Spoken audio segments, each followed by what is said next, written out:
자, 오늘 42장 할 거고요.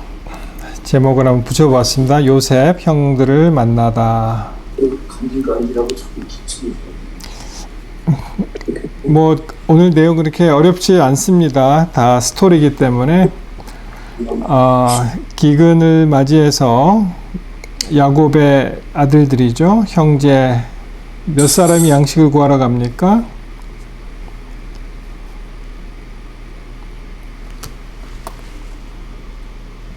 형제 10사람이 양식을 구하러 가고, 그 다음에 장면이 이제 요셉이 형제들을 이제 시험하는 장면이 나옵니다. 자, 오늘 내용을 읽어보신 분은 아시겠습니다만, 그 10명의 형제 중에 요셉이 꼭 찍어서 한 사람을 뭐 소위 말하는 인질로 잡죠. 그게 누구였습니까? 네. 예, 시몬이 이제 서로 잡힌 얘기가 나오고, 그 다음에 이제 말미에는 그 깊어지는 야곱의 이제 근심이 나오고 이제 마치게 됩니다. 자, 먼저 42장 1절 한번 같이 보시죠. 때에 야곱이 애굽에 곡식이 있음을 보고 아들들에게 이르러 너희는 어찌하여 서로 관망만 하느냐, 그렇게 되어 있죠.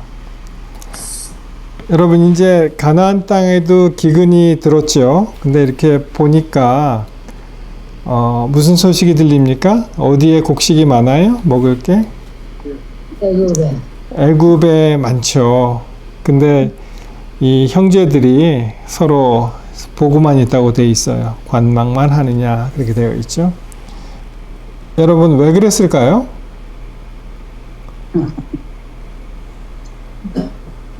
왜 선뜻 애굽으로 가지 못했을까요, 이들이? 애굽은 강한 나라니까 두려워서. 가기가 두려워서요, 그죠? 예. 아마도 그 마음에 찔림이 좀 있었겠죠, 그죠? 요셉 팔아서. 예. 내가 내 죄를 알렸다, 그쵸? 그래서 이 요셉을 자기네가 팔았는데, 애굽으로 갔는데 애굽으로 가기가 좀 꺼림직하지 않았겠는가, 그렇게 생각이 되죠. 2절에 보시면은 야곱이 또 이르되 내가 들은즉 저 애굽에 곡식이 있다 하니 너희는 그리로 가서 거기서 우리를 위하여 사오라. 그러면 우리가 살고 죽지 않겠다. 이렇게 나옵니다. 참, 야곱이 나이가 많은데, 그렇죠? 아마 100세가 넘었겠죠. 계산을 정확하게 안 해봤습니다만, 근데 보니까 아직도 그 집안의 그 족장으로서, 집안의 그 우두머리로서, 집안의 가장으로서 이제 역할을 하는데, 보니까 뭐 다 알고 있죠. 그 연세 많은 나이에 다 듣고 보고 다 알고 있습니다. 그렇죠? 자, 3절에 보시면 이제 애굽이 그 형들이 이제 만나는 그런 흥미진진한 얘기가 나오죠. 보시면은 여기 보시면은 3절에 어떻게 됩니까? 요셉이 형 10인이 애굽에서 곡식을 사려고 내려갔으나 야곱이 요셉의 아우 누구를? 베냐민은 그 형들과 함께 보내지 아니하였지요. 이는 그의 말에 재난이 그에게 미칠까 두렵다 함이었더라. 뭐 다 아는 내용이죠. 그 이 집안에 야곱이 이제 편애한 와이프가 있었잖아요. 근데 이제 요셉은 잃어버렸고 이제 야곱은 죽었다고 생각하는 거죠. 그리고 베냐민까지 이제 잃어버리면은 안 된다. 그러니까 이제 베냐민을 안 데려갔겠죠. 그렇습니다. 뭐 이해합니다. 그렇죠? 자, 5절. 이스라엘의 아들들이 양식을 사러 간 자 중에 있으니 가나안 땅에 기근이 있었다. 예, 뭐 같은 내용이 반복이 됐고요. 6절로 가시면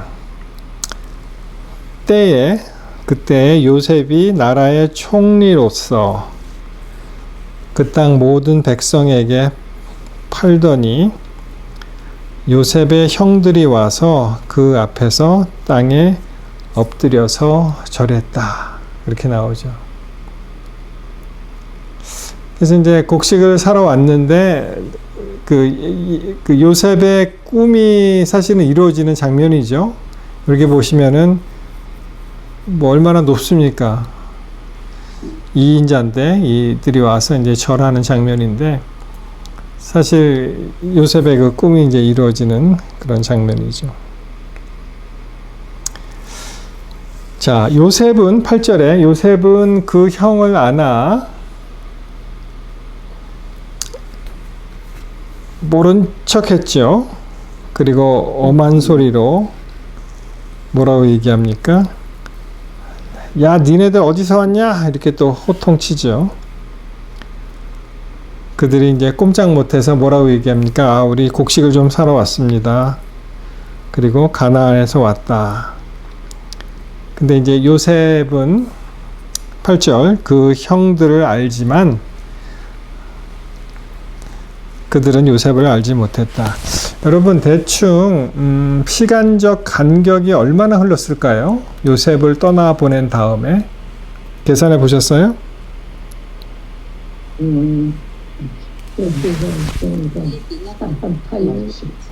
20년. 네. 대략 잡아도 요셉이 17세에 이제 떠났는데 근데 이제 30세 애굽 총리 대신 됐다고 나오죠. 네. 그러면 이제 그게 몇 년이에요? 벌써 13년. 13년. 그리고 몇 년 풍년이 들었습니까? 7년. 7년. 7년. 그러니까 그게 합하면 20년이죠. 그리고 그 다음에 흉년이 시작되는데 흉년 1년 차에 왔다고 하면 21년이 되는 거예요. 그렇죠? 그러니까 17살 젊은이가 한 몇 살쯤 됐을까요? 한 38세쯤 됐겠죠. 거의 이제 40대로 들어서는 뭐 그 정도면은 알려면 알 수도 있었겠죠. 뭐 세월은 많이 지났지만 장성에서는 얼굴이 잘 안 변하니까. 근데 뭐 이들이 얼굴이나 뭐 제대로 쳐다봤겠어요, 그렇죠? 이렇게 고개 숙이고 있으면서 이제 꼼짝 못 하고 있는데. 그리고 또 요셉은 나름대로 이제 애굽 복장을 하고 있었을 것이고, 그리고 또 많이 변했겠죠, 이제 애굽 스타일로. 여러분 그런 거 못 느껴보셨습니까? 예를 들어서 같은 한국 사람인데 미국에서 오래 산 우리 그 2세들은 좀 달라요. 한국에 있는 한국 청년들하고 좀 달라요. 그런 거 못 느껴보셨어요? 예. 그래서 뭐 같은 한국 사람이 뭐 한국 아이를 낳는데 그 아이가 단지 미국에 오래 살아서 다시 한국에 가면은 금방 압니다. 한국 사람들이 저 사람들은 교포구나. 누가 그러더라고요. 왜냐하면은 미국에서는 코쟁이들을 많이 봐서 그렇다. 그래갖고 뭐 이렇게 서양인들을 많이 봐서 본대로 사람이 변해서 그렇다. 뭐 그런 말을 제가 들었습니다. 근데 하여튼 그 문화나 이런 컬처 같은 게 좀 바뀌는 것 같아요. 그렇죠? 예, 그래서 미국에 오래 살다가 한국에 가신 분들이 아주 뭐 면박을 받았다 그래요. 좀 속된 말로 웬 미국 거지가 왔냐 그리고 막 면박을 줬다 그러는데 그 앤드루스에서 같이 공부했던 친구들이 최소한 한 뭐 5년 이상 있었겠죠. 거의 10년 만에 한국을 갔는데 이 사모님이 미국에선 그래도 멋있게 입고 가느라고 노란 바바리 코트를 입고 갔대요. 그랬더니 공항에서 보자마자 그 언니들, 그 식구들이 나와서 웬 미국에서 소방수가 온 줄 알았다고 그걸 다 벗겼다 그러더라고요. 그리고 이제 새로 한국식으로 이제 다 입혔다고 그렇게 그런 소리를 들었습니다. 그래서 좀 다른 것 같고, 그리고 우리 미국 2세가 이제 중국에 갔는데 선교하러 갔어요. 근데 이제 같은 동양 사람이니까 뭐 한국 사람, 중국 사람 어떻게 보면 좀 비슷하잖아요. 근데 이제 미국에서 갔는데 금방 그들이 이렇게 알아차린대요. 그래서 어떻게 알아차렸냐 그랬더니 옷차림이 다르다는 거예요. 그리고 특별히 신발을 본답니다. 신발을 딱 보고 아, 이 사람 미국에서 왔구나. 그걸 금방 안다고 그렇게 얘기를 했습니다. 자, 그래서 요셉은 이제 연기를 잘할 수 있는 포지션에 있죠. 형들은 자기를 못 보고 자기는 아니까. 자, 9절에 보시면 요셉이 그들에게 대하여 꾼 꿈을 생각하고 그들에게 이르되, 아까 그 그림 보셨죠? 절하는 거. 자기가 꾼 거잖아요, 이게. 이걸 이제 보고, 그걸 이제 생각을 하고, 이제 뒤집어 씌웁니다. 뭐라고 뒤집어 씌우냐면은, 니네들이 정탐꾼이다. 이렇게 뒤집어 씌워요. 그리고, 그러니까 스파이다. 그 말이죠. 그리고 이 나라의 틈을 엿보려고 왔다. 이렇게 뒤집어 씌웁니다. 근데, 왜 요셉이 해필이면은 이 사람들에게 스파이다, 정탐하러 왔다 그랬을까요? 왜 그랬을까요? 겁을 주려고 그러나? 예, 이게 하나의 미끼였죠. 왜냐하면은 그렇게 공격을 하면서 원하는 정보를 캐낼 수가 있습니다. 니네들이 누구냐? 아버지가 살아계시는구나. 아, 내 동생이 살아있구나. 이 형들이 잘 있구나. 이거를 이제 캐내는 거죠. 그런데 쭉 보시면은 10절에 그들이 아니다. 우리는 정탐꾼이 아니고 우리는 그저 공무를 살아왔다. 그렇게 이야기를 하죠. 11절에 보시면은 우리는 다 한 사람의 아들로서 이 다 한 사람이 누구죠? 야곱이죠. 요셉이 들으면서 아마 웃었을 거야. 나도 그 한 사람인데. 독실한 자니 종들은 정탐이 아니니이다. 옛날 성경에는 독실한 자로 되어 있어요. 근데 이제 개역 개정판에는 이제 확실한 자들이다 이렇게 나와 있는데, 이게 독실한 거는 뭐고 또 확실한 건 뭐냐? 우리가 독실하다 그러면은 그 사람 참 신앙이 독실해 이런 얘기 많이 듣잖아요. 그래서 굉장히 좋은 의미로 있는데, 근데 사실 이걸 원어로 찾아보면은요 이 말이 없어요. 사실은 이 독실하다는 말 자체가 없습니다. 그냥 어떻게 되어 있냐면은 먼저 영어로 한번 보시면은 We are all sons of one man. 우리는 한 사람의 모든 아들이다. 우리는 다 한 사람의 아들들이다. Thus, 그러므로 we are, 우리는 그렇다. Your servants are not spies. 당신의 종, 우리들은 스파이가 아니다.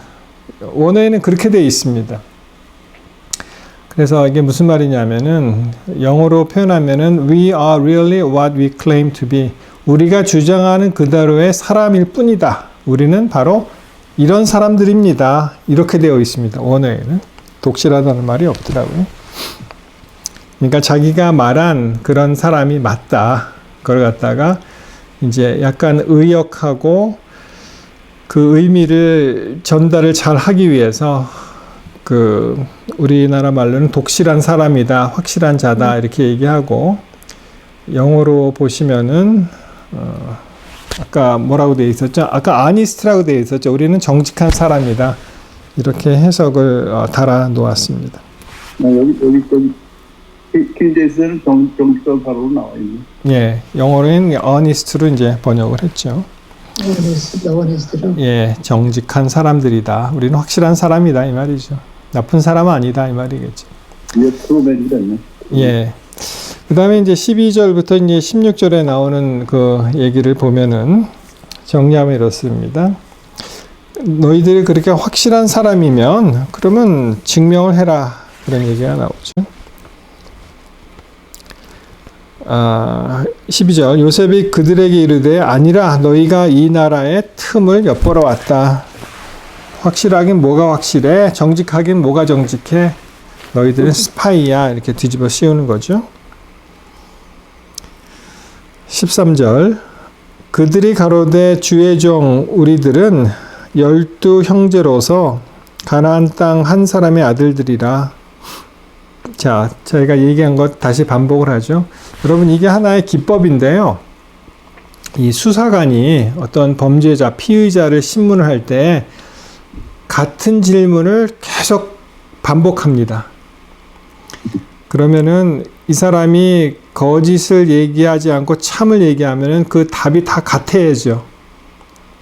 근데 그걸 반복하다 보면은 거짓일 경우에는 그 말이 달라진다는 거예요. 그래서 이제 적국의 포로가 되거나 무슨 안 좋은 일을 해서 이제 잡히거나 했을 때 이게 굉장히 어렵대요, 사실은. 왜냐하면 똑같은 질문을 계속 반복해서 질문을 받으면 사람이 나중엔 돈다 그래요. 지친대요. 그래서 전에 누굽니까? 그 북한에 많이 잡혀간 사람들이 있었잖아요. 그 케네스 베였습니까? 그분이 성이 베씨 같은데 그분 책을 이렇게 읽어보면은 아주 집요하게 공산 국가에서는 그런 거 잘하잖아요. 신문하는 거. 그래서 계속 똑같은 질문하는데 이제 지치는 그런 얘기가 나와요. 이게 뭐 마찬가지죠. 계속 뭐 우리는 12 형제로서 한 번 얘기했는데 이제 안 들으니까 또 얘기하는 거겠죠. 땅 한 사람의 아들들이다. 가나안 땅. 그리고 이제 막내는 말째 아들은 오늘 아버지와 함께 있고 이 말째 아들이 누구죠? 그러니까 예, 베냐민이겠죠. 그리고 베냐민. 예, 기가 막힌 얘기는 하죠. 그리고 또 하나는 없어졌다는 표현을 씁니다. 그 사람은 사라졌어요. 그죠? 그 요셉이 들으면서 얼마나 웃었겠어요, 속으로. 이게 솔직하게 얘기를 못 하는 거죠.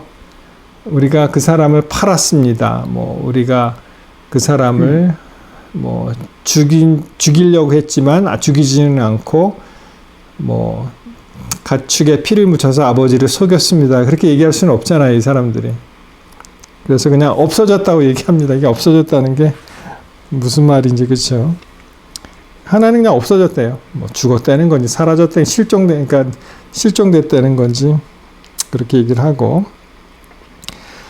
그 다음에 14절에 가서 요셉이 그들에게 이르되 내가 너희에게 이르기를 너희는 정탐들이라 한 말이 이것이라 그러면서 그것을 스스로 증명하라고 하죠.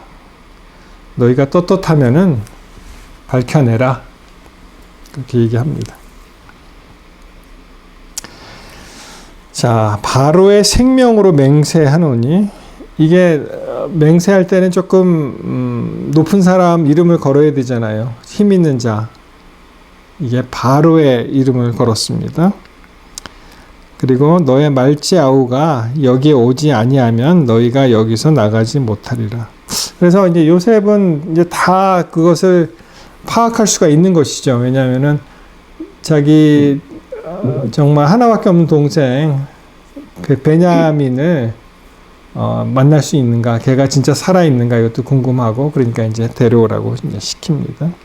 그렇게 안 하면은 뭐 좀 우리식으로 구수하게 표현하면은 여기서 너는 살아나가지 못한다 그런 얘기였죠. 그러면서 16절을 잘 보시면은 너희 중에 하나를 보내어 너의 아우를 데려오게 하고 그러니까 몇 명이 갇혀 있어야 되는 거죠. 맨 처음에 얘기했을 때는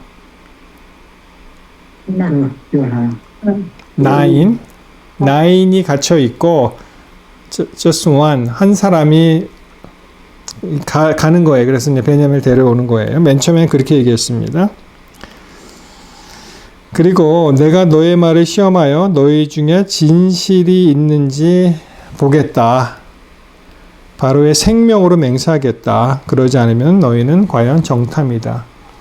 그래서 이제 정탐꾼으로 올가매면서 그 동생을 데려오라고 시킵니다. 그러니까 동생도 보고 이 사람들이 얼마나 변했냐 그것을 갖다 알 수가 있죠. 자, 그래서 그들을 다 함께 며칠을 가두었어요? 3일, 그렇죠. 성경의 3일이 굉장히 중요한 숫자죠. 왜냐하면은 요나도 며칠 만에 나옵니까? 물고기 뱃속에서? 3일이면 충분히 변할 수가 있는 거죠. 예수님도 며칠 만에 부활하시죠? 예, 3일에 부활하시고 이 3일을 딱 가두었는데 3일 만에 이제 요셉이 그들을 불러냅니다. 그러면서 자기를 이렇게 얘기하죠. 나는 하나님을 경외하는 사람이다. 너희는 이같이 하여 생명을 보존하라. 이렇게 얘기했습니다. 근데 아마도 여기서 이 하나님은 요셉은 여호와 하나님을 얘기한 것 같지는 않아요. 그렇죠? 그거를 얘기하면은 뭐 금방 들통이 날 테니까. 그러니까 그냥 일반 신, 이 원어로 이제 엘로힘이라는 단어를 썼는데 물론 창조주 하나님도 나타나지만 그냥 일반 신도 엘로힘이라는 표현을 씁니다. 예, 엘로힘. 그러면서 이제 19절에 보시면은 너희가 독실한 자이면 너희 형제 중 한 사람만 그에게 갇히게 하고 너희는 곡식을 가지고 가서 너희 집에 주림을 구하라 이렇게 얘기합니다. 아까하고 많이 바뀌었죠. 어떻게 바뀌었습니까? 맨 처음에 3일 전에는 뭐라고 얘기했다고요? 모든 사람이 잡혀 있고 한 사람이 가라 이렇게 얘기했잖아요. 근데 지금은 어떻게 바뀌었습니까? 반대로 됐죠. 예. 한 사람은 잡히고 9명은 가서 내 동생을 데려가 이렇게 된 거죠. 근데 여러분 왜 이렇게 요셉의 마음이 확 바뀌었을까요? 이게 조금 제너러스해졌습니까? 아니면은 뭐 이게 좀 관대해졌습니까? 아니면 요셉의 다른 뜻이 있었습니까? 형제들 보니까 예. 마음이 부드러워졌지. 형제들을 보니까 마음이 약해졌다고요? 네. 예. 또 다른 분 왜 바뀌었을까요? 이렇게? 예, 누가 뭐라 그러셨어요? 얼른 양식이라도 가져가서 네. 예, 좀 살아야 되니까, 그렇죠? 예, 뭐 다 좋습니다. 근데 제가 이렇게 생각을 해보니까 어떤 생각하게 되었냐면은 요셉이 굉장히 탁월한 그 선택을 한 거예요. 그러니까 결정을. 왜냐하면은 자, 보세요. 지금 맨 처음에는 10명 중에 9명이 붙잡혔고 한 사람이 갔잖아요. 그러면 그 10명을 구하러 돌아올 확률이 많죠. 10명을 구해야 되니까. 그렇죠? 근데 그 반대가 되면 지금 한 명이 잡혀 있고 9명이 나갔잖아요. 그러면 상대적으로 그 확률적으로 굉장히 낮아질 것 같아요. 제 생각에. 그래서 이제 요셉이 그것을 테스트합니다. 아, 이게 정말 이 형들이 마음이 정말 바뀌어갖고 좀 착해졌는가를 알아보기 위해서 그렇게 한 것 같아요. 왜냐하면은, 더 그 한 사람을 그냥 포기하고 자기가 요셉을 포기한 거잖아요. 말하자면 형들이 자기를 버렸잖아요. 한 사람 쉽게 버렸는데 나머지는 이제 살고. 근데 이와 같은 경우에 똑같은 입장에서 과연 이 9명, 그러니까 절대 다수가 한 사람을 위하는 그런 마음이 있을까? 그냥 가서 그냥 안 돌아오면 그만이잖아요. 그냥 베냐민 안 보고. 그거를 테스트하기 위해서 3일이 지난 다음에 아마 바꾼 것이 아닌가 저는 그렇게 생각을 했습니다. 자, 그 다음에요. 20절에 보시면은 아무튼 그 말지 아우를 내게로 데려오라 그리하면 너희의 말이 진실함이 되고 너희가 죽지 않겠다. 그렇게 얘기합니다. 그래서 21절에 그 얘기를 하죠. 근데 서로 이 자기네 말로 막 하는 건 이제 요셉이 다 알아들을 수 있잖아요. 요셉은 이 통역하는 사람을 세워서 애굽 사람과 쳤을 것이고, 그러면서 그들이 얘기하는 걸 이제 다 듣는 거죠. 우리가 아우의 일로 인하여 범죄하였도다. 야, 우리가 우리 요셉을 그렇게 했으니까 그 벌을 우리가 받는 게 아니냐. 그가 우리에게 애걸할 때 그 마음의 괴로움을 보고도 우리가 듣지 않았는데 똑같은 괴로움이 우리한테 이제 임하는 것이 아니냐. 그렇게 이제 서로 막 얘기를 합니다. 그냥 다 듣는 거죠, 요셉은. 자, 루벤이 이렇게 얘기하죠. 그러니까 내가 뭐라 그랬느냐 그 말이죠. 그 아이에게 득죄하지 말라고 하지 않았느냐, 그 아이에게 죄를 짓지 말라고 하지 아니하였느냐, 살려두라고 하지 아니하였느냐. 근데 이제 루벤은 그 얘기하고 이제 조금 비겁하게 그 자리를 피하긴 피했었죠. 그래도 너희가 듣지 아니하느니라. 그러므로 그의 핏값을 내게 되었다. 그러니까 우리가 이제 벌을 받는다. 그 얘기가 이제 되는 것이죠. 그러면서 피차간 통변을 세웠으므로 그들은 요셉의 말을 알아들을 줄을 알지 못하였다. 자, 24절. 그거를 이제 들으니까 이제 옛날 생각이 막 났을 거 아니에요. 뭐 만감이 교차했겠죠. 그리고 형들도 오래간만에 보고 아버지도 궁금하고 베냐민도 그 옛날 고향 생각을 하면서 잠시 그들을 떠나가서 이제 울고 또 아닌 척하고 다시 돌아왔겠죠. 눈물도 지우고. 그리고 돌아와서 그들에게 말을 하는데 여기서 한 사람을 꼭 집어요. 그게 누가 걸렸습니까? 근데 여러분 왜 시므온이 하필이면 시므온을 꼭 집었을까요? 이 둘째 형하고 요셉이 크게 억하심정이 있었을까요?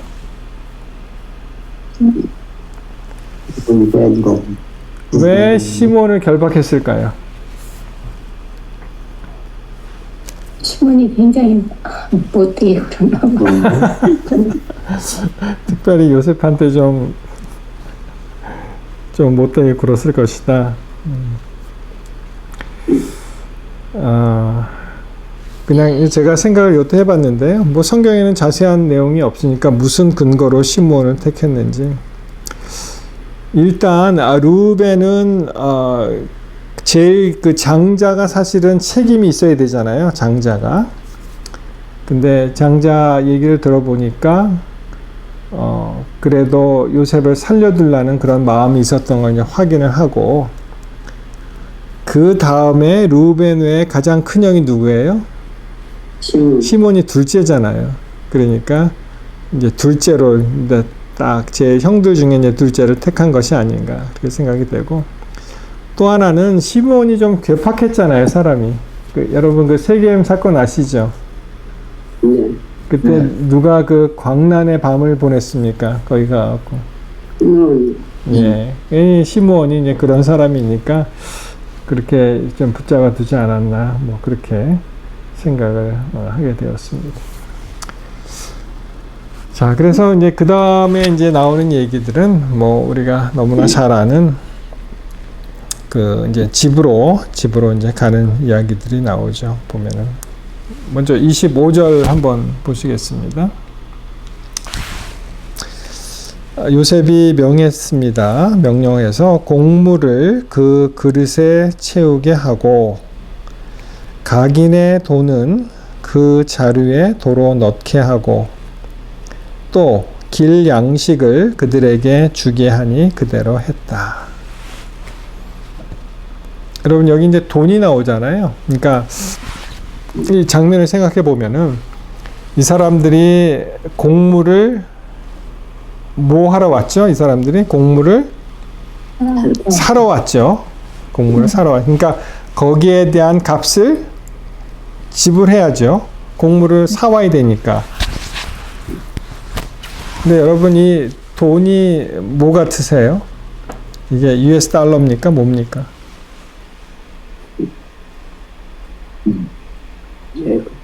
애국돈이거지. 세뱃돈이요? 애국돈. 애굽돈이요? 아, 이게요. 캐세프라 그래서 이게 실버예요. 실버. 은전인데 여러분 잘 보세요. 이 사람들이 곡물을 얻어가고 돈도 뭐 어떻게 보면은 그 도로 집어넣었으니까 돈도 얻어가는 거죠. 그죠? 이것이 요셉이 기가 막히게 뭐 일종의 이제 복수 같은 건데 뭐냐면은 여러분 요셉을 형들이 얼마에 판지 기억하세요? 30. 확실해요? 30입니까? 20입니까? 37장 28절. 어느 분이 읽어주세요. 38장 28절. 37장 죄송합니다. 28절.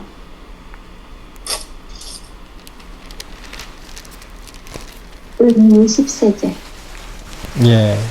자, 때에 미디안 사람 상고들이 그 상인들이 지나가는데 그들이 요셉을 구덩이에서 끌어올리고 은 몇 개를 20개를 20에 그를 이스마엘 사람들에게 팔매 그 상고들이 요셉을 데리고 어디로 갔다? 애굽으로 갔다.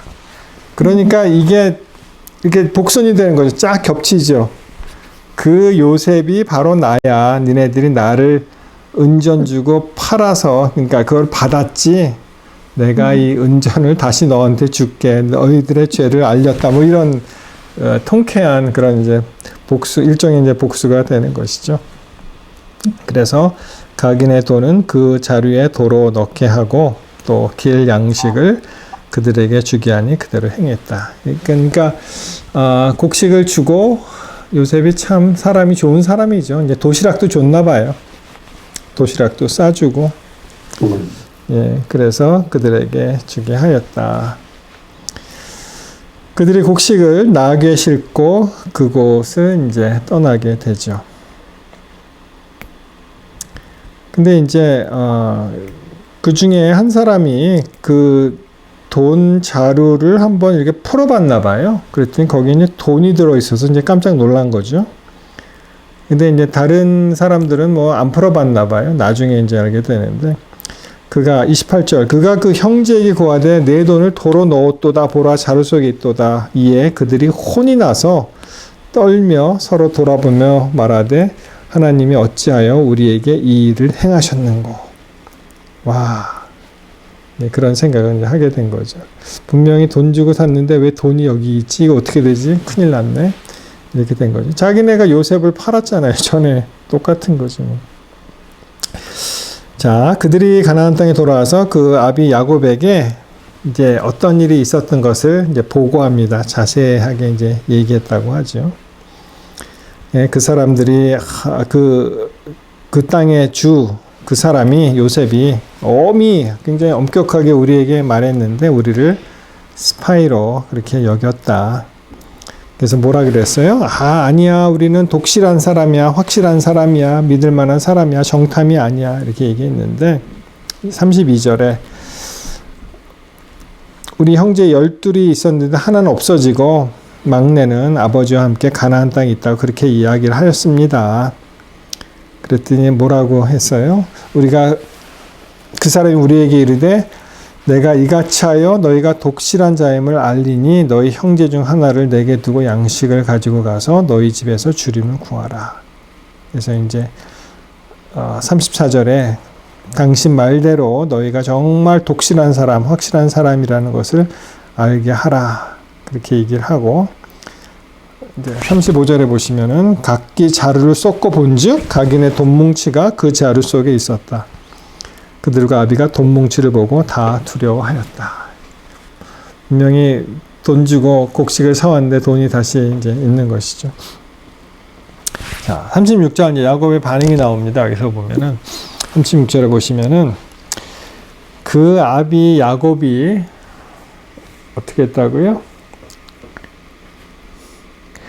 그들에게 이르되 예, 너희가 나로 나의 자식을 잃게 했다. 맨 처음에 누가 없어졌어요? 요셉. 맨 처음에는 요셉도 없어지고 그 다음에 누가 붙잡혔습니까? 시므온도 없어지고 이제 또 누구를 데려가려 그래요? 베냐민을 또 빼앗아 가고자 하는구나. 이게 다 나를 아주 해롭게 하는구나. 이게 모든 게 아니 내가 아이가 12이었지만 벌써 거기서 셋을 빼면은 얼마입니까? 4분의 1인가요 벌써? 예, 그렇게 할 수가 있냐. 이제 완강히 이제 야곱이 거절을 하죠. 자, 37절. 르우벤이 아비에게 고하여 내가 그를 아버지께로 데려오지 아니하거든 나의 두 아들을 죽이소서. 자기 두 아이를 담보물로 이제 아버지한테 맡기고 설득을 하는 거죠. 내가 그를 아버지께로 데리고 돌아오리이다. 근데 사실 이 말이 무슨 말인지는 알겠는데 말이 좀 말은 안 되죠. 왜냐하면은 루벤의 아들은 야곱에게는 뭐가 됩니까?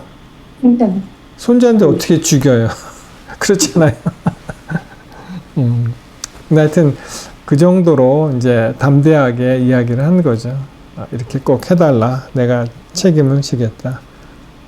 그래서 여기서 이제 루벤이 확실하게 뭐 변했다고 할까요? 아까 조금 비겁은 했지만 요셉을 살려두려고 했던 그 루벤이 이제는 자기 아들을 담보로 확실히 이 일을 할 수 있도록 그렇게 이야기를 합니다. 그래서 정리하면은 요셉이 팔릴 때 루벤은 죽이는 거는 온당치 않다. 내가 장자로서 어떻게 아버지한테 뵙겠느냐 그런 얘기를 하고 그거를 죽이지 않고 팔자고 한 것이 누구였죠? 어느 아들이었죠? 기억하십니까? 유다. 그 유다가 그런 일을 했죠. 그리고 이제는 시므온이 잡혔고 그 다음에 베냐민을 완전하게 데리고 오겠다는 약속을 그 보증을 누가 합니까? 그것이 이제 루벤이 이제 하게 되죠. 형제들이 그렇게 이제 다이내믹하게 서로 협조하고 또 뭐 그런 일을 볼 수 있습니다. 자, 38절로 42장은 끝나는데요. 38장 보시면 야곱이 가로되 내 아들은 너희와 함께 내려가지 못하리니. 여러분 이 표현도 좀 재미있지 않으세요? 이 얘기를 듣는 순간 아마 그 다른 그 아들들은 아마 깜짝 놀랐을 거예요. 아마 그랬겠죠. 나도 당신의 아들인데 그런 생각 안 들었겠습니까? 여기 보면은 자기 아들, 그러니까 요셉하고 베냐민을 끔찍이 사랑했다는 게 나타나죠. 내 아들은 너희와 함께 내려가지 못한다. 안 돼! 이 말이죠. 그의 형은 죽고 요셉이 죽은 줄 알았으니까 그만 남았다. 베냐민만 남았다. 만일 행하는 길에서 재난이 그 몸에 미치면 무슨 일이 어떻게 일어날지 모르잖아요. 너희가 나의 흰머리로 슬피 음부로 내려가게 함이 되리라. 그러니까 이제 안 보내겠다는 거죠. 베냐민 다치거나 죽으면 안 돼. 내가 그런 슬픔으로 죽을 수는 없다. 이렇게 이야기를 합니다. 여러분 여기서 그 스올이라는 단어가 나왔는데요. 우리 지금 성경에는 이제 음부로 되어 있고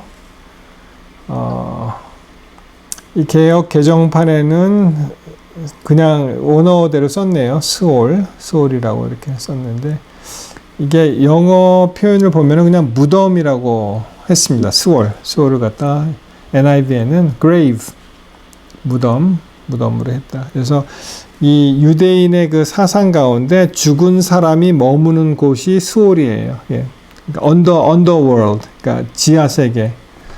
뭐 의인이건 악인이건 하여튼 죽으면은 머무는 곳을 이제 스올이라고 그렇게 생각합니다. 이것이 신약으로 와서는 우리나라로 하데스라고 하죠. 헤이데스. 그래서 이제 그것을 스올을 받아서 그거를 이제 그냥 그렇게 썼는데 하여튼 죽은 자가 머무는 곳이다. 그런 의미가 있습니다. 예, 오늘은 여기까지 하겠습니다. 자, 교훈과 적용을 한번 보시겠는데요. 첫 번째는 그 요셉의 그 꿈이 실질적으로 이루어진 게 42장이었잖아요. 그렇죠? 37장에 나오는 해와 달과 별이 절하고 볏집단이 절하는 그런 꿈이 이루어진 것이 이 42장의 모든 형제들이 이제 바우다운 하는 것을 봤으니까. 그래서 이제 꿈을 이루시는 하나님의 그 섭리, 이를 이루시는 분은 하나님이시다. 하나님이 말씀하시면은 이것은 이루어진다라는 것을 우리가 알 수가 있고, 여러분 두 번째는 아까 그 르우벤이 막 한탄한 그런 얘기 있잖아요. 아, 우리가 아우웨일로 이렇게 범죄하였다. 어떡하지? 막 이렇게 이게 다 우리가 죄를 지어서 이렇다. 그래서 여러분 우리의 신앙이 어떻게 자업자득입니까? 자업자득에 기초합니까? 우리의 신앙이? 여러분 어떻게 생각하세요? 이 자업자득이란 말은 사실은 불교 용어거든요. 이게 여러분들은 어떻게 생각하십니까?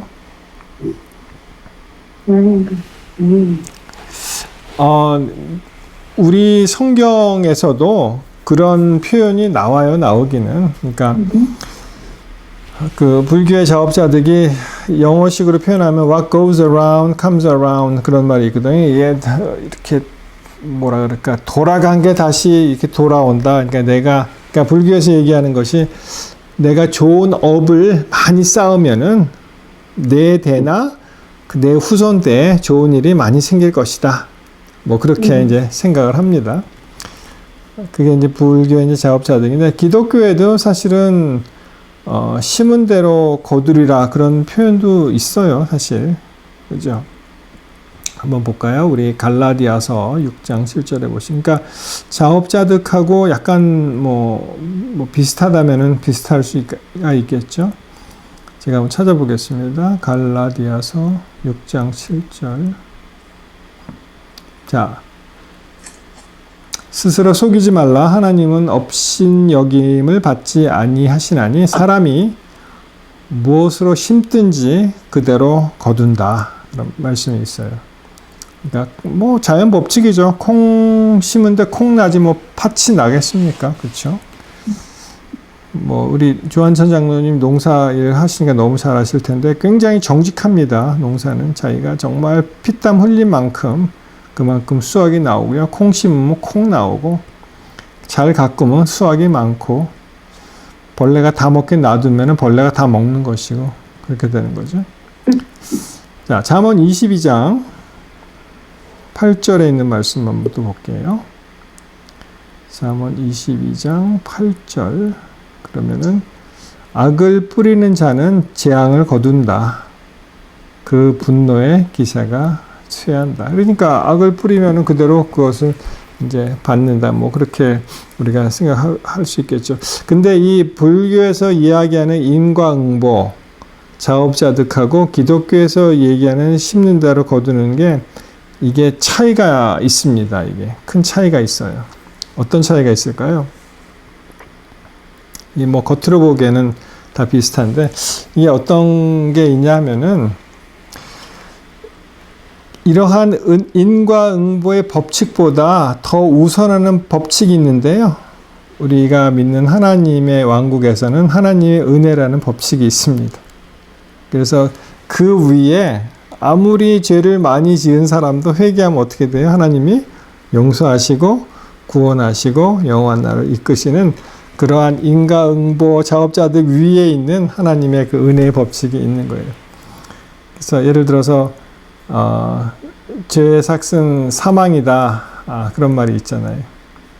하나님의 은사는 그리스도 예수 우리 주 안에서 영생이다. 그러니까 아무리 죄의 삭은 사망이면 사망으로 이제 끝나야 되는데 그럼에도 불구하고 하나님께서 은혜를 베푸시면은 우리에게 영생을 주어 주신다라는 것을 알 수가 있습니다.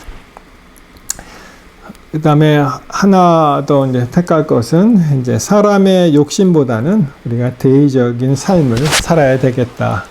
뭐 이게 42장에는 뭐 결론이 안 나왔으니까 여러분 결국은 베냐민이 갑니까 안 갑니까? 그러니까 아무리 인간적인 어떠한 끈이나 그러한 그 연민의 정보다 더 우선되는 어떤 대의적인 그런 게 있어야 되잖아요. 그래서 우리가 그러니까 쉽게 얘기하면 이거예요. 우리가 이 세상에서 가장 사랑하는 것, 심지어 우리의 자녀들까지라도 하나님보다 우선해서는 안 되는 거죠. 그렇죠? 그것은 이제 여기서 가르침을 주는 것 같아요. 여러분 실제로 어느 그 목사님이 그렇게 얘기를 했대요. 이제 신혼 첫날 밤이 왔는데 이 목사님이 어떤 그 자기 와이프죠. 와이프한테 뭐라고 고백하냐면은 사실 나는 당신하고 당신이 너무 좋고 당신을 사랑해서 결혼했지만 당신보다 더 사랑하는 사람이 있어요. 이렇게 얘기했다는 거예요. 여러분 와이프가 막 울었을까요? 웃었을까요? 근데 더 사랑하는 사람이 누구라는 거예요? 예, 하나님을 자기는 더 사랑한다. 당신도 사랑하니까 아무리 그러니까 아담이 그런 마음으로 아마 이브랑 살았으면은 안 따먹었겠죠, 그렇죠? 근데 이제 아담의 문제는 이 자기 와이프가 너무 사랑스러운 거예요. 하나님보다 더 사랑하는 거죠. 그래갖고 이제 근데 어떻게 보면 아담이 굉장히 의리 있는 사람인 것 같아요. 그냥 넌 잘못했다, 너나 먹고 죽어라 하지 않고 그래서 그래서 이렇게 우리가 고생은 하지만 어떻게 보면은 지난번에 그 말씀드렸죠. 실문교훈에 있었던 거. 이 세상, 그러니까 이론적으로 이 세상에 예수님이 구원하실 분이 한 사람밖에 없더라도 오셨다 그랬잖아요. 그러니까 이브를 위해서 오시고 그를 부활시킬 수가 있었다는 거죠. 이제 이론적으로 보면은. 근데 이제 아담은 그 순간적으로는 그 하나님보다 더 이브를 택했다 이렇게 되는 것이 좀 아쉬움이 남습니다. 아담이 예. 하와를 보고서 이는 내 몸이고 나라고 그랬으니까 예. 이제 하와가 죽는 건 자기도 죽는 걸로 알지. 한 몸이다 이거죠. 예, 뭐 맞습니다. 뭐 여기서 누가 아담을 탓하겠어요. 그냥 후대에 있는 사람들이 너무 이 죄악을 들여온 범죄가 들어온 것을 갖다 이제 한탄하면서 얘기하는 거겠죠. 예, 오늘도 제가 너무 많이 얘기했는데 이 시간 마치기 전에 우리 서로 또 다른 의견이나 또 다른 인사이트가 있으시면은 한번 다른 질문이나 있으시면은 서로 나누고 그리고 마치도록 하겠습니다.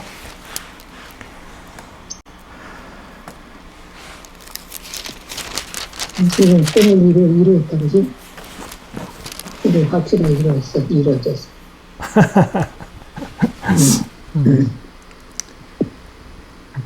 예. 예. 예, 말씀하세요. 그다음에 그 아까 먹은 거 있잖아요. 뭘 먹었죠? 아니 사과 먹었어요. 아, 사과요? 예. 그냥 쉽게 사과라고 생각하면은. 그걸 생각하면서 나는 그렇게 생각해요. 예. 인간이 너무 한심해, 너무 한심해. 너무 한심해요? 예. 하나님 보시기에 이게 아무것도 아니거든. 네. 그걸 만들어놨더니 그렇게 그 뭐 철도 없고 아무것도 없고 그냥 그 조금 살다가 그렇게 반역을 하는데 예. 그러니까 우리가 그 똑같은 인간들이다 이거지 뭐. 맞습니다. 아니 우리가 성경에 나오는 얘기를 들으면서 야 이렇게 이스라엘 백성들이 믿음이 없어 그리고 막 한탄하고 탓하잖아요. 근데 사실은 우리가 다 똑같죠. 예. 뭐. 아니 한심한 인간들이. 예, 다 우리가 교훈을 받아야 되는데 정말 그게 참 힘든 것 같아요. 우리 함께 마치는 찬미 부르시고 우리 축도로 마치도록 하겠습니다. 네, 감사합니다. 우리 다 같이 찬미 186장 찬미하겠습니다. 찬미 마신 후에 담임 목사님께서 축도해 주시겠습니다.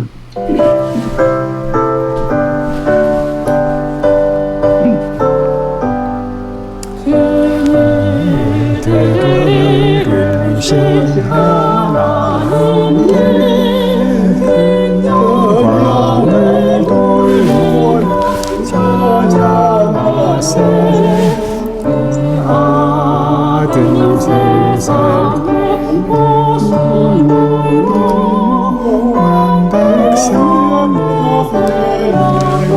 영원히 찬양해 주님 큰 소리로 찬양해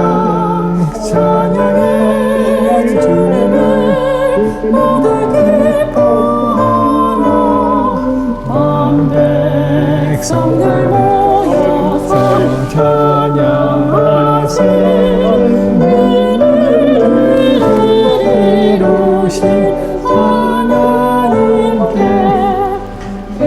안전한 영원을 이루시며 주보혈을 흘리며 이 생에 그 언약을 믿으며 누구든지 본역성을 얻고서 자유하리 찬양해 주님 큰 소리로 찬양해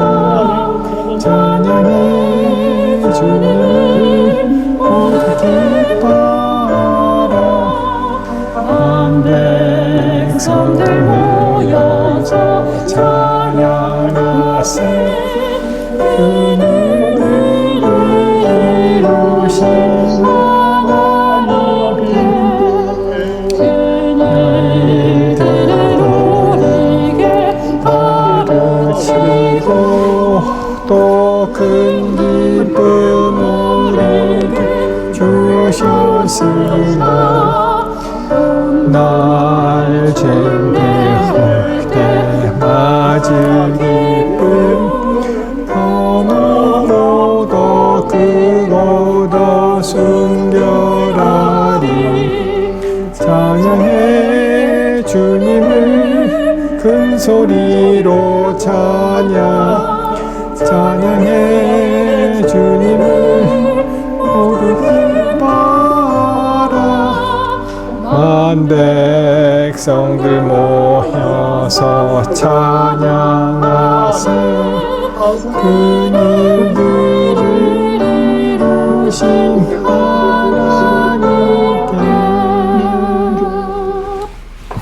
예, 감사합니다. 제가 기도하고 마치겠습니다. 하나님 감사합니다. 오늘 창세기 42장을 통해서 주께서 베푸신 섭리에 대해서 한번 생각해 보는 시간을 가졌습니다. 아버지 하나님, 주께서 계획하시고 또 약속하신 모든 것이 정말 이루어진다는 것을 다시 한번 깨닫습니다. 우리 인생길에 주께서 우리를 인도하시고 약속하시고 계획하신 것들도 우리가 시간이 지남에 따라 주님의 때에 그것이 이루어질 줄 믿습니다. 우리에게 주님을 향한 그러한 믿음, 그러한 굳건한 믿음을 허락하시고 다시 한번 흔들림 없는 그런 신앙생활을 할 수 있도록 주님 도와주시옵소서.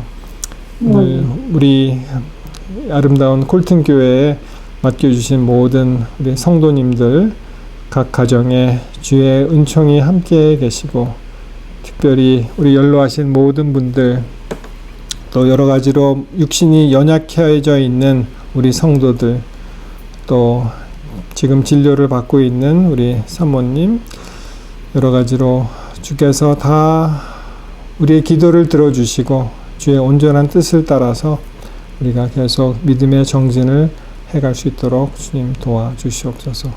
다시 한번 우리에게 참 신앙의 부흥이 되는 그러한 놀라운 기회를 다음 주에 열어주실 것을 인하여 참으로 감사합니다.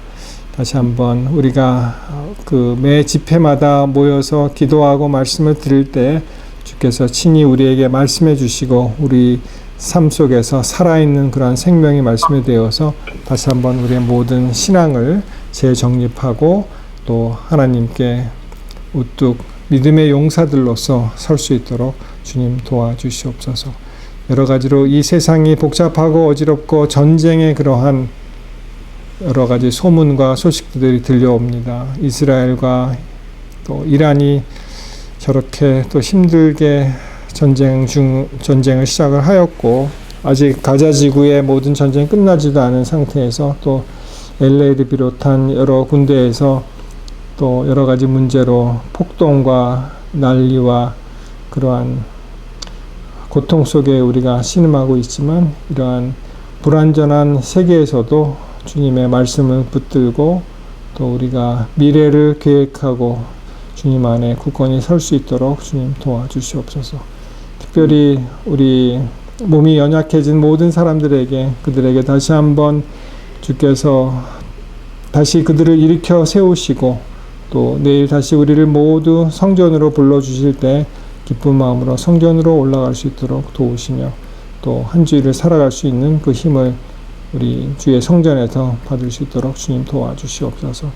오늘 우리 모두에게 단잠 허락하여 주시고 또 기쁜 마음으로 내일 다시 만날 때에는 하나님의 은혜가 차고 넘침으로 우리의 모든 삶이 주님께로 향하고 또 전 교우들과 함께 기뻐할 수 있도록 주님 도와주시옵소서. 일일이 구하지 못한 기도 제목들 많이 있습니다. 우리 각 가정을 다 돌아보시고 그들에게 골고루 주님의 그 한량없는 은혜가 함께 하심으로 주님 안에서 모든 사람이 기뻐할 수 있도록 도와주시옵소서. 이 모든 말씀을 예수님 이름으로 간절히 기도합니다. 아멘. 아멘. 네, 여러분 수고하셨습니다. 모두 감사합니다. 예, 내일 뵙도록 하겠습니다. 예, 감사합니다. 감사합니다. 수고하셨습니다. 모두들 편안히 쉬세요. 네, 고맙습니다. 우리 지금 이 시간이 제일 어려운 시간 같아, 그죠? 내일 또 만날 거니까요, 근데. 아, 여기 들어왔네. 예, 예, 우리 이문정 사모님, 예, 감사합니다. 들어오셨습니다.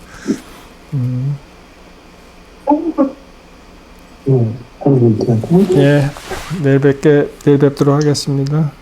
네, 목사님, 네네. 질문을 하나 해볼게요. 버스가 지나가는데 손 흔드셨습니다. 그 요셉의 형들이 네네. 그 지은 죄를 아버지한테는 평생 숨기고 있었잖아요. 네네. 그러면 꼭 주님 재림할 때까지도 우리에게도 밝히지 않고 숨겨야 할 죄가 있어도 괜찮은 건가요? 그 요셉이 그 요셉의 형들이 예. 요셉을 만나지 않았으면은 그게 평생 숨기고 가야 할 죄인데 아마 아버지한테는 만나고서도 얘기 안 했을 것 같아요. 얘기했으면은 까무러쳐 돌아가시지요. 그렇지만은 그 형들이 그걸 계속 밝히지 않고 주님 오시는 그날 정직한 자로 맞이할 수 있는지 네. 이런 것은 굉장히 그 의문이 좀 가는 대목이라고 봅니다. 네. 예, 무슨 말씀인지 알겠습니다. 그 요셉의 경우는 그 형제들이 아버지한테 진실을 얘기하지 않았겠죠. 근데 결국은 요셉을 만남으로 알게 됐겠죠. 그리고 뭐 고백을 했겠죠, 나중에는.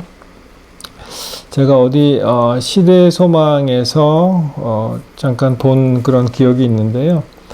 나중에 기회가 되면은 그 말씀도 드리고 싶은데 이런 게 있더라고요. 이게 공개적으로 지은 죄는 공개적으로 회개를 하고요. 그리고 은밀히 지은 죄는 하나님과의 관계에 있어서 또 하나님께 구하라. 뭐 그런 걸 어디서 이제 본 것 같은데요. 그래서 우리가 이렇게 뭐라 그럴까요? 완전히 이제 공개되어 갖고 이거는 공개적으로 회개할 죄가 있는 것 같고요.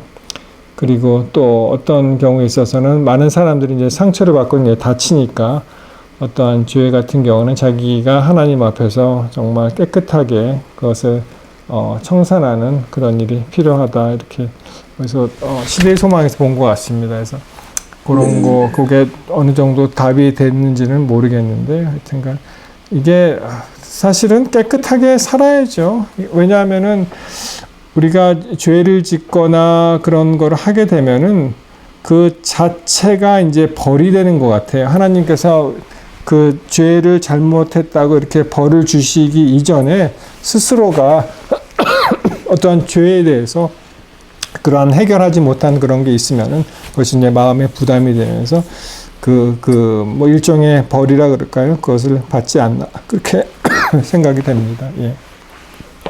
네. 깨고 싶은데, 예. 여기 뭐야, 진짜 신앙 기도. 죄를 자백하는 거는 방고 세리 기도가 그랬잖아. 세리는 가슴을 치면서 주여 자비를 베푸소서 그랬잖아요. 그렇죠? 근데 이제 그것도 회개란 그렇죠. 말이에요. 예, 예. 근데 그거를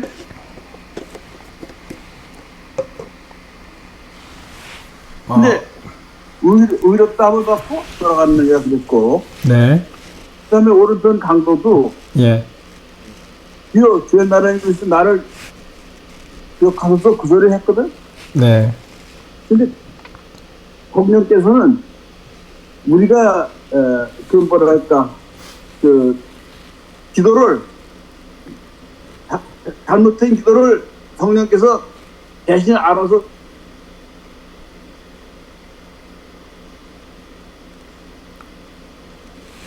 사람을 갖다가 성령께서는 은혜를 베풀어 주셔서 아 얘가 조한수가 이런 기도를 하고 있구나 지금 그리고 그것을 하나님께 이렇게 대언해 주시는 그런 성령님의 역사하심을 또 생각하고 있다고요? 예. 성령께서 말 없는 탄식으로 대신 기도해 주시는 말씀이 있죠. 근데 이제 우리가 진정으로 네, 예. 할 때 하나님께서 마음을 보시니까 네. 그 우리의 그 진정한 회개는 하나님께서 용서해 주시고 받아주신 걸로 저는 생각하고 있어요. 예. 그래서 우리가 하나님의 은혜와 자비가 우리를 구원해 주시는 거지 예. 내가 한 걸로 갖다가 하나님께서 구원해 주시는 게 아니다 이거죠. 예. 그래서 자비로우신 하나님이다. 예. 그렇게 하여튼 생각하고 있어요. 우리가 뭐 너무 죄가 커서 하나님이 구원 못할 용서 못할 죄는 없다고 되어 있죠. 성령 예. 거는 이제 그래서 그러면은 예수 그리스도의 십자가의 보혈이 무효가 되는 효력이 없는 그런 죄는 없다 이렇게 이제 생각을 하죠. 우리가 진심으로 하나님께 회개하면은 맞습니다. 예. 그건 받아주시는 걸로 저는 생각하고 있어요. 예. 네, 좋습니다. 장로님 뭐 어떻게 조금 도움이 됐어요? 저는 그 요셉의 형제들이 아버지한테 무슨 벌을 받던 네. 아버지가 까무러쳐 돌아가시던 어쨌든 모든 걸 솔직하게 살아생전 얘기하지 했어야 되지 않나 그런 생각이 들어서 말씀드린 거예요.